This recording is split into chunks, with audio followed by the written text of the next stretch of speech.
విశ్వసనీయత లేని చంద్రబాబు కారణంగా రిపేర్ చేయలేని విధంగా సైకిల్ డ్యామేజ్ అయిందని ధ్వజమెత్తారు ముఖ్యమంత్రి వైఎస్ జగన్. దత్తపుత్రుడు వదినమ్మల సాయంతో రిపేర్ చేయించాలని చూస్తున్నారు, కానీ అది సాధ్యమయ్యేలా లేదని చురకలండించారు. అలాంటి పరిస్థితుల్లో ఏం చేయాలో దిక్కుతోచక అబద్ధాలను ఆశ్రయించారని, అయినా ప్రజలు నమ్మడం లేదని ఏకిపారేశారు సీఎం. రోజుకు 3 సభల వంతున రాష్ట్రంలో 3 ప్రాంతాల్లో వైఎస్ జగన్ ప్రచార ప్రభంజనం దూకుడుగా కొనసాగుతోంది. వైఎస్ జగన్ సంధిస్తున్న ప్రశ్నలకు, చేస్తున్న విమర్శలకు ప్రత్యర్థి పార్టీల దగ్గర సమాధానం ఉండడం లేదు.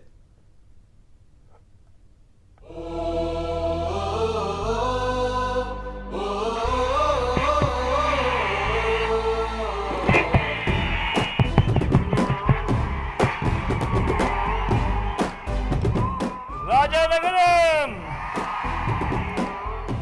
సిద్ధమా?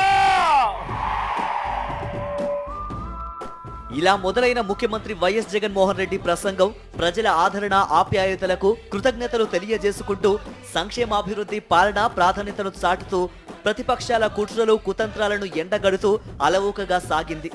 ఈ ఎన్నికల కురుక్షేత్రంలో ప్రజాప్రభుత్వానికి, చంద్రబాబు మోసాలకు మధ్యన జరుగుతున్న ఈ యుద్ధంలో ప్రజలు సరైన నిర్ణయం తీసుకోవాలని విజ్ఞప్తి చేశారు జగన్.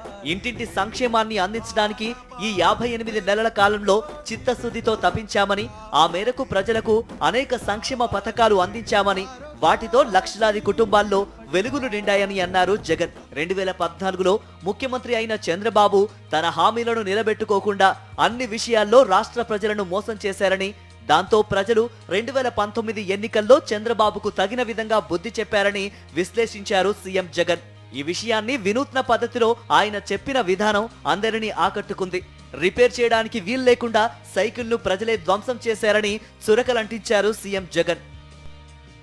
2019లో రైతన్నలు, అక్కచెల్లెమ్మలు, నిరుద్యోగులు, సామాజిక వర్గాలు, పల్లె ప్రజలు, పట్టణ ప్రజలు అంతా కలిసి చంద్రబాబు సైకిల్ను ఏ ముక్కకు ఆ ముక్క విరిచి పక్కన పడేశారు.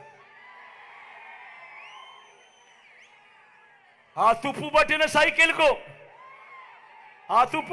సైకిల్కు చంద్రబాబు రిపేర్ చేయాలని చాలా కష్టపడతా ఉన్నాడు. ఆ రిపేర్ చేసే భాగంలో ముందుగా ఎర్ర చొక్కాల దగ్గరికి వెళ్ళారు. ఎర్ర చొక్కాల దగ్గరికి వెళ్ళినప్పుడు అక్కడ ఫలితం లేదు. ఆ తర్వాత దత్తపుత్రుడిని పిలుచుకున్నాడు. దత్తపుత్రుడేమో సైకిల్ మొత్తాన్ని చూసి తుప్పు పట్టింది, నేను క్యారేజ్ మీద మాత్రమే ఎక్కుతాను, టీ గ్లాస్ మాత్రమే పట్టుకొని తాగుతాను అన్నాడు. మిగతాటివి నా వల్ల కాదు అన్నాడు. తర్వాత వదినమ్మను ఢిల్లీకి పంపించాడు. అక్కడ మెకానిక్స్ను దింపాడు. ఇక్కడికి దింపి సైకిల్ ఓ షేపులేక తీసుకొని రమ్మని చెప్పి అడిగాడు. ఆ ఢిల్లీ నుంచి ఆ మెకానిక్స్ అంతా ఇక్కడికి వచ్చారు. వచ్చి ఆ తుప్పు పట్టిన సైకిల్ను చూశారు. ఆ సైకిల్కి హ్యాండిల్ లేదు, ఆ సైకిల్కు సీట్ లేదు, ఆ సైకిల్కు పెడల్స్ లేవు, ఆ సైకిల్కు చక్రాలు లేవు, ట్యూబులు లేవు, మధ్యలో ఫ్రేమ్ కూడా లేదు. మరి ఇంత తుప్పు పట్టిన సైకిల్ను ఎలా బాగు చేస్తామయ్యా చంద్రబాబు అని అడిగారు. అడిగితే ఈ చంద్రబాబు ఏం చేశాడు? పిచ్చి చూపులు చూశాడు. పిచ్చి చూసి ఇదొక్కటే మిగిలింది అని బెల్లు ట్రింగ్ ట్రింగ్ ట్రింగ్ ట్రింగ్ అని బెల్లు కొట్టడం మొదలుపెట్టాడు. ఆ బెల్లు పేరే అబద్ధాల మేనిఫెస్టో. ఎన్నికల సీజన్ రాగానే అబద్ధాలను ఆశ్రయించడం చంద్రబాబుకు వెన్నతో పెట్టిన విద్య. ప్రజల జ్ఞాపక శక్తి తక్కువని అనుకునే చంద్రబాబు మరోసారి సాధ్యం కాని హామీలను ఇస్తూ ప్రజలను వంచడానికి చూస్తున్నారు.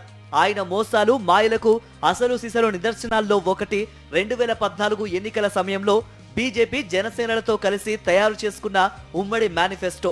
దీనిపై సమగ్రంగా, సవివరంగా మాట్లాడిన వైఎస్ జగన్ చంద్రబాబు అన్ని వర్గాలకు వెన్నుపోటు పొడిచారని తీవ్ర స్థాయిలో ధ్వజమెత్తారు. అర్హులందరికీ 3 సెంట్ల స్థలం కట్టుకునేందుకు పక్కా ఇల్లు అన్నాడు. నేను అడుగుతా ఉన్నా, 3 సెంట్ల స్థలం కదా దేవుడు ఎరుగు. ఇక్కడున్న ఇన్ని వేల మంది ఉన్నారు.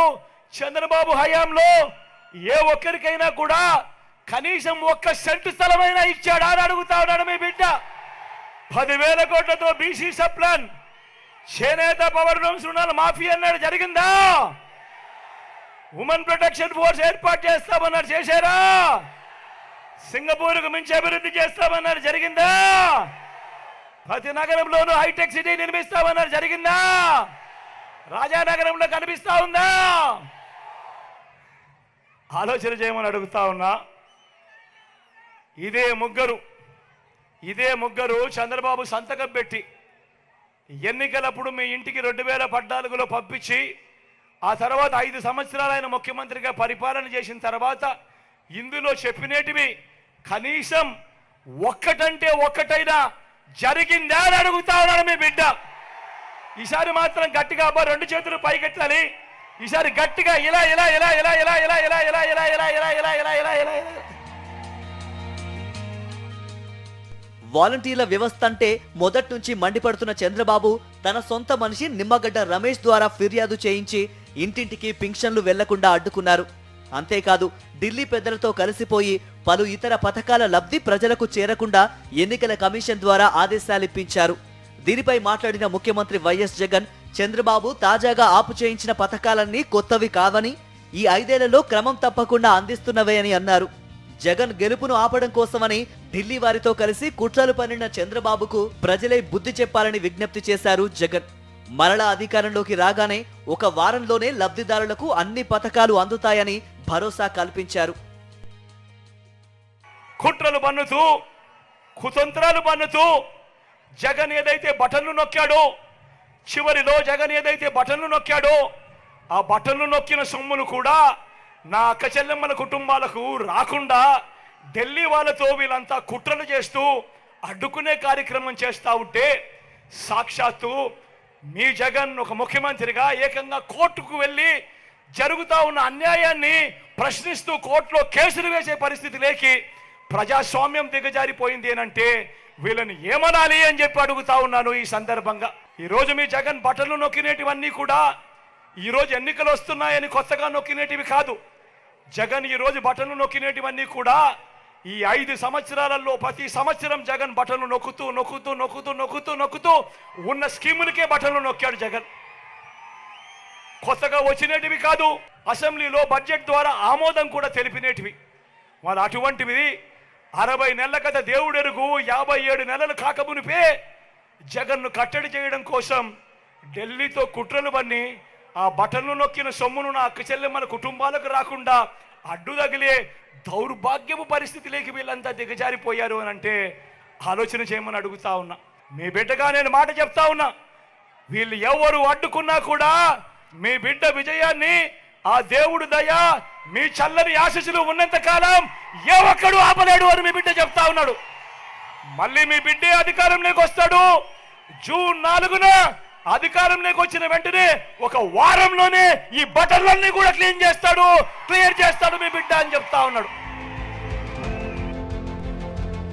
పేదలు ఒకవైపు, పెత్తందార్లు మరోవైపు నిలబడి చేస్తున్న ఈ యుద్ధంలో గెలుపు ప్రజలదే అని సీఎం వైఎస్ జగన్ అన్నారు. ప్రజలందరూ తమ తమ కుటుంబ సభ్యులతో మాట్లాడి ఎవరి వల్ల సంక్షేమాభివృద్ధి జరుగుతుందో అవగాహన పెంచుకొని నిర్ణయం తీసుకోవాలని, జాగ్రత్తగా ఓటేయాలని విజ్ఞప్తి చేశారు.